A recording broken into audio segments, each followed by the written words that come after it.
podcast PC Bincang Asik. Perkenalkan, saya Vidya Purniayani selaku host pada podcast kita kali ini. Dan kali ini kita akan kedatangan narasumber yang pintar dan tentunya cantik-cantik nih. Penasaran kan siapa narasumbernya? Ini dia narasumber kita hari ini. Halo Kak. Halo. Boleh perkenalan dulu gak nih dari kakaknya yang sebelah sini? Oke, perkenalkan saya Nehi Wilayasari dari Universitas Selamat Riyadi Surakarta. Kakaknya? Aku Angelika dari Universitas Selamat Riyadi Surakarta. Terus kakaknya? Halo teman-teman, aku Salma Syafiratwa dari Universitas Selamat Riyadi Surakarta. Wah, kita kedatangan kakak-kakak dari Universitas Selamat Riyadi nih. Dan pada podcast kita kali ini kita akan membahas pembahasan yang sangat menarik untuk kalangan anak-anak dan juga remaja nih, yaitu tentang bullying. Ngomong-ngomong soal bullying nih Kak, dari kakak ada gak sih yang pernah merasakan bullying pada waktu sekolah? Ada sih Kak, aku itu dibully pada waktu SD sekitar kelas 1 atau 2 gitu. Aku sampai pindah sekolah itu karena aku sering dibully. Terus bullyingnya itu enggak sekedar ngejek atau gimana, itu enggak, sampai aku dijambat gitu, terus kepalaku kayak dijenggung gitu loh. Terus sampai aku nggak berani masuk sekolah karena aku takut sama temanku itu, karena emang dia tuh terkenal kayak bully temennya gitu. Jadi ya teman-teman itu juga pada takut sama dia gitu. Terus sampai di rapot aku itu ada keterangan itu kayak siswa jarang masuk sekolah gitu, tapi itu karena bullying gitu, karena aku takut sama teman aku gitu. Yes, Kak, bener. Kayak gitu kan juga namanya perilaku yang tidak baik. Iya. Menurut Kak Salma nih, bagaimana pendapat Kak Salma jika melihat adanya bullying di sekolah? Menurut saya, jika saya melihat perilaku bullying yang ada di sekolah, untuk yang pertama itu kita bisa mengumpulkan barang bukti seperti video, foto, atau rekaman-rekaman yang lainnya. Biasanya kan pelaku bullying itu kan mainnya fisik ya Kak, atau kalau enggak gitu mental. Nah, kalau fisik itu kan biasanya terdapat bekas luka pada korban bullying. Nah, itu bisa difoto, direkam, atau di video untuk mengumpulkan barang bukti yang bisa dilaporkan ke pihak yang berwajib.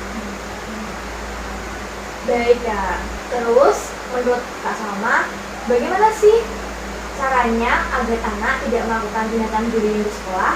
Kita bisa memulai dari lingkungan keluarganya dulu Kak. Orang tuanya itu bisa mengajarkan anak. Jika misal Kak, kalau anak mau bermain tuh seharusnya orang tuanya itu mengasih tahu. Kalau misal jangan ejek-ejekan atau pukul-pukulan kayak gitu Kak. Ya, baik Kak Salma. Terus nih, menurut Kak Neha, apa sih yang menyebabkan seorang anak bisa melakukan tindakan bullying? Mungkin dari salah pergaulan ya, seperti pergaulan bebas, kurangnya pendekatan orang tua atau orang di sekitarnya, terus kurang itu sering melihat orang berantem juga kan juga bisa mempengaruhi ya. Mungkin itu aja sih. Ya, memang ya sangat berpengaruh dari Keluarga gitu. Nah, tadi kan Kak Angel udah cerita nih kalau Kak Angel pernah merasakan pembulian pada waktu SD. Nah, sekarang aku mau nanya nih Kak sama Kak Angel, apakah anak akan mengalami perubahan setelah adanya pembulian? Untuk perubahan itu pasti ada ya Kak, dari fisik maupun mental. Kayak contohnya fisik itu kan seperti saya tuh kan pernah kayak dijambak, itu kan mesti kayak Mas, kalau waktu kecil kan kayak sakit gitu kan, bilang ke orang tua, Bu, kepalaku sakit kayak gitu-gitu kan Kak. Cuman nggak yang terlalu sampai berdarah atau gimana kan enggak. Kalau mental mungkin kayak aku tadi aku jadi nggak berani masuk sekolah gitu, takut kalau temanku ngejahilin aku terus gitu. Jadi ya mental aku jadi down gitu kak pada waktu itu sih. Yes. Nah, setelah anak mengalami perubahan di guru itu, apakah akan mempengaruhi interaksinya kepada teman sekelasnya, Kak? Untuk interaksi menurut aku juga ada sih kak, karena anak kalau dibully itu kan kayak jadi kurang pede gitu kan, terus sering dikucilkan gitu kan, kayak gak usah mainan sama inilah itu kayak gitu kan kak. Terus kayak mesti kayak kalau maju di depan kelas gitu kayak disuruh guru kayak kurang percaya diri, jadi nggak pede gitu ya kayak gitu sih kak menurut aku.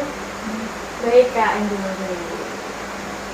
Betul sekali sih, Kak, bahwa memang pembulian itu sangat mempengaruhi anak sekali ya. Iya. Terus nih, menurut Kak Neha, bagaimana sih nasihat Kak Neha melihat perlakuan pembulian pada anak-anak sekarang ini?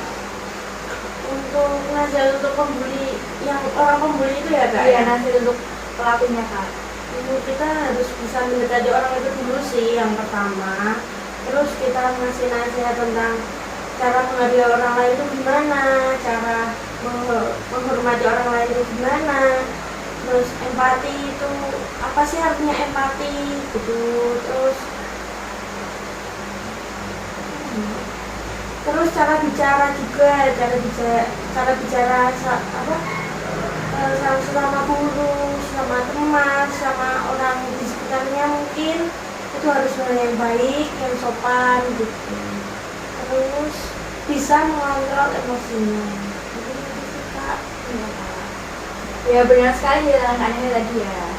Terus, ada nggak sih Kak tips dari kakak, bagaimana sih pesan untuk seseorang yang jadi korban bullying itu?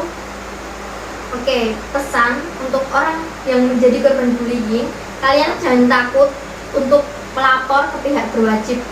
Kalian bisa mengumpulkan barang bukti seperti foto, video, rekaman, atau hal-hal yang lainnya. Mungkin Kak Angel ada penambahan gitu untuk pesannya? Untuk aku kalau jadi korban bullying jangan takut lah sama pelaku bullying itu, karena kita nggak kalau kita takutnya kita semakin dibully gitu kak. Kalau semakin dibully kan nanti kan jadi dikucilkan kayak gitu kan kak. Terus jangan takut, jangan takut buat ngelaporin sama guru ataupun siapa gitu kan kalau pelaku itu ngebully gitu.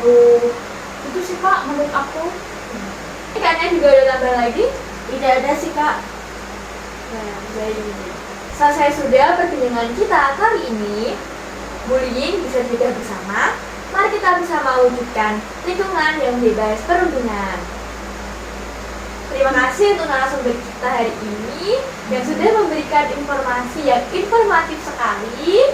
Sampai jumpa lagi di bisik kita selanjutnya.